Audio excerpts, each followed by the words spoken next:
हमारे साथ अब कीडियानॉमिक्स के फाउंडर सुशील केडिया मौजूद हैं। उनसे समझते हैं कि मौजूदा बाजार में क्या किया जाए। Sushil ji, good morning. जून की रैली के बाद जब मॉर्निंग। हमारी जुलाई में पहली चर्चा हुई थी, तब आपने कहा था कि अब थोड़ा मार्केट पर हम केयरफुल रहेंगे, और उसके बाद हमने जुलाई में और अगस्त के पहले 2 हफ्ते में एक अच्छी खासी करेक्शन देखी। पिछले 2 दिनों का जो मूव है उसको देखकर लग रहा है कुछ कि क्या वर्स्ट इज ओवर, या अभी भी थोड़ा सा मार्केट पर डाइसी है मामला? First is over, up trend शुरू हो चुका है। अब यहाँ से ले लेके ही कमाने का मौसम लग रहा है भाव से, चार्ट से। खबरें, डिस्कोर्स हमेशा यू नो वो हमेशा पीछे ही चलते हैं। तो टैरिफ वॉर और ये वो जितनी भी खराब से खराब खबरें होनी थी, मुझे लगता है इंटेंसिटी बैड न्यूज की जिस तरह से बन चुकी है, अब यहाँ से खबरों को भी ढील ही देनी पड़ेगी बाजार को, और तेजी करके पैसा कमाएगा। ओके। तो इस समय तेजी वाले फिर सेक्टर्स या स्टॉक्स कौन कौन से होंगे? अपनी बात हुई थी, चार्ट चूंकि थोड़ा सा वक्त से पहले ही इशारा करने लगते हैं और काम हमें टाइम पर करना होता है। तो आज जाकर अब फाइनली आईटी के लार्ज कैप्स में, चाहे वो टीसीएस जैसा थका हारा दुखी स्टॉक हो, वो भी 20% अब ऊपर चलने की शुरुआत कर चुका है। तो TCS, Wipro, Infosys, HCL, tech Mahindra, ये पांचों 5 स्टार जो हैं लार्ज कैप्स आईटी के, ये पांचों निफ्टी को लीड करेंगे। Hero MotoCorp already strong up trend में था। बजाज ऑटो किसी भी टाइम अस्तबल तोड़ के घोड़ा भागने को तैयार है, 20-25% का अगला जंप बजाज ऑटो में। हालांकि साल भर में तो हम डबल से भी ज्यादा मूवमेंट देख रहे हैं बजाज ऑटो में। तो अब आ जाते हैं कि बजाज ऑटो, हीरो मोटोकॉर्प हो गए।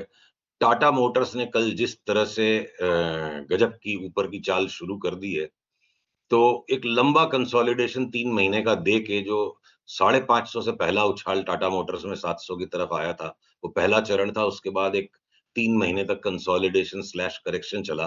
कोई बड़ी बात नहीं होगी कि टाटा मोटर्स आने वाली रैली में बहुत ही खूंखार लेवल पर आउट परफॉर्म कर जाए, 40-50% तक की चाल बन जाए, तो कोई बड़ी बात नहीं अब करंट लेवल से। फिर बचता क्या है? रिलायंस। एफएमसीजी की रैली ऑलरेडी चल रही है।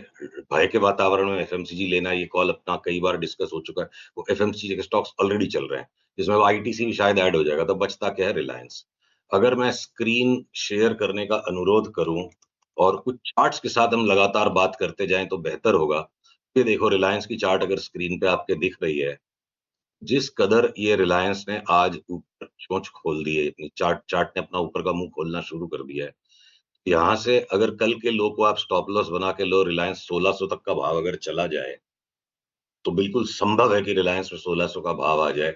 और अगर रिलायंस के ऊपर 1600 का भाव गले के नीचे उतरता है, मैं कहूं कोई बड़ी बात नहीं है।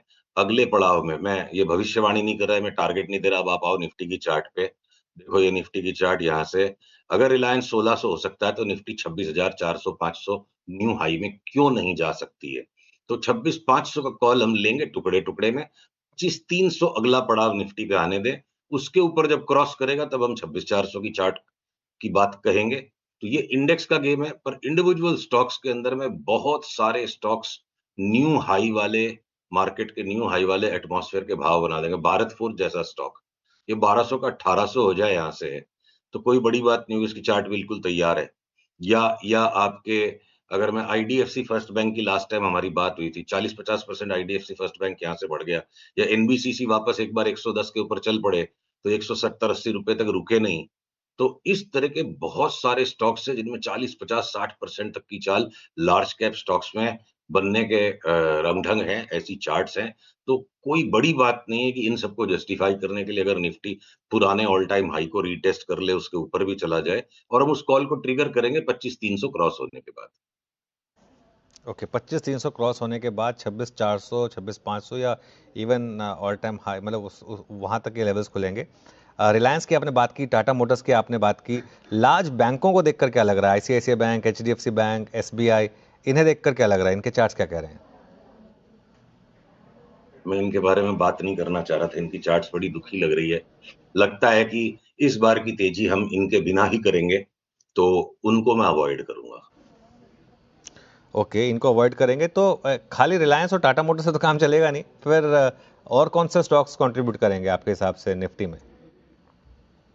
थोड़ा-सा अनुज आपके साथ चुगल करने का अवसर देंगे आप मुझे। मतलब एचडीएफसी बैंक से इतनी मोहब्बत हो गई कि अगर वो नहीं चलेगा तो लग रहा है पूरा बाजार खाली है। नहीं, नहीं, वेट सारी की सारी मोहब्बत की बात नहीं है। सारी मोहब्बत की बात नहीं है। सारी की ऐसे नहीं है, सोचिए मोहब्बत की बात नहीं है। एचडीएफसी बैंक, आईसीआईसीआई बैंक और ये जो 2-3 बड़ा बैंक, अब बैंक्स जो हैं वो इंडेक्स का 35% है। अगर 35% चलेगा नहीं तो बाकी 65% कितना खींचेगा इंडेक्स को? नहीं, नहीं ऐसा नहीं है। देखो इसको भी अच्छा सवाल है, चलो इसको तोड़ते हैं। आईटी के हाँ। पाँचों स्टॉक्स बिल्कुल हर तेजी में, टाटा मोटर्स में सुपरलेटिव तेजी, टू व्हीलर के स्टॉक में सुपरलेटिव तेजी, एफएमसीजी ऑलरेडी पागल हुआ है और ज्यादा तेजी बढ़ जाएगी। आईटीसी जैसा थका हुआ स्टॉक भी अगर यहाँ से 15% बम्प अप दे दे, रिलायंस जैसा स्टॉक 15% बम्प अप दे दे, इस तरह के ये सारे स्टॉक्स एक साथ इस तरह के ये सारे इतने सारे स्टॉक्स कब चले थे? बहुत टाइम हो गया उस तरह की चार चतुर्दिक तेजी को बने हुए। तो मतलब 2 बैंक अगर आईसीआईसीआई बैंक और एचडीएफसी बैंक थोड़ा-सा धोखा दे जाएँ, इवन एक्सिस बैंक देखो मैं चार्ट खोलता हूँ, साथ में बात करते जाते हैं, चार्ट देखते जाते हैं। पीसीआर कृपया चार्ट खुली रखिएगा। एक्सिस बैंक जैसा स्टॉक अगर ऑलरेडी एक सर्टेन डिक्लाइन दे चुका है, वापस ये बम्प अप मार दे 1160 तक का। आपके पंजाब नेशनल बैंक बढ़ जाए वापस 1020 तक, 14-15% ये हो गया।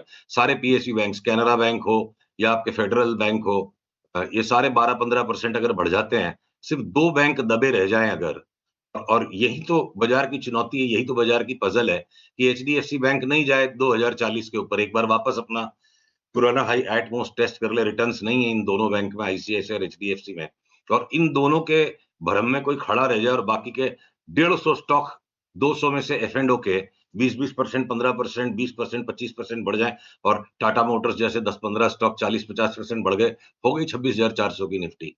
तो एचडीएफसी बैंक, आईसीआईसीआई बैंक में एक काम करते हैं, इसकी बहस में ना अटक के हमारा प्रेफ़रेंस है, हमें एचडीएफसी बैंक, आईसीआईसीआई नहीं लेना, हमको बाकी सारे स्टॉक्स में ज़्यादा पैसा नज़र आता है और निफ्टी में तेज़ी लगती है। और हमें चलिए, लगता आईसीआईसीआई है बैंक, कि एचडीएफसी बैंक नहीं लेना। हाँ। हाँ, हाँ, सॉरी, ये कंप्लीट 2 नहीं करिए। लेना है। आईसीआईसीआई, एचडीएफसी बैंक नहीं ओके। लेंगे, हमें लगता है इसमें पैसे मिलेंगे सिर्फ, कोई रिटर्न नहीं बनेगी, बाकी के स्टॉक्स में दुनिया भर का पैसा बनेगा तो वहाँ पे मार लेंगे। चलिए, auto stocks, FMCG, Reliance, IT, इन सब स्टॉक्स में पैसा लगाइए और निफ्टी पे तैयारी करिए आप 25,300 या और उसके बाद 26,400 तक की। सुशील जी, बहुत बहुत शुक्रिया आज हमारे साथ जुड़ने के लिए। अगले मंगलवार फिर बात करेंगे आपसे। इस शो में हमारा समय अब खत्म हुआ और निफ्टी थोड़ा सा हल्का हुआ डे हाई से, करीब करीब अब 60 पॉइंट ग्रीन में। कंचन और श्रेया मुंबई स्टूडियो में तैयार हैं ट्रेडर्स हॉटलाइन की।